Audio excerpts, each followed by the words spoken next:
சரி நடந்ததுனால நடத்தான் செய்யுங்க.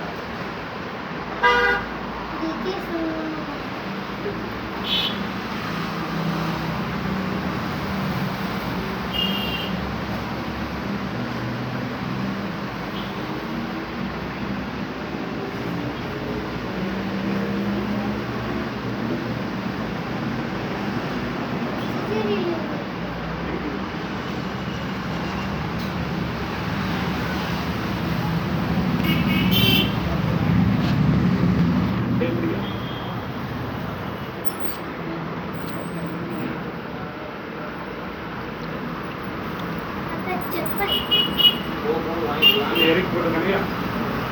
கொஞ்சம் கையை இறக்கி போட்டுருக்கேன்னா நல்ல ஒரு கடை இறக்கி போட்டுருக்கையா இப்படி காட்டுற மாதிரி சரியாடா சரியாடா வீட்டு போய் சரியாயிடும் ஒட்டா குறைச்சிக்கலாம் மற்றபடியே 4 வரை இறக்கி போட்டிருக்கேன் கை இப்படி தான் வைக்கணும் நட்டு உடச்சிக்கிட்டே இருக்கணும்னா அது 2 நிமிஷம் சரியாயிடும்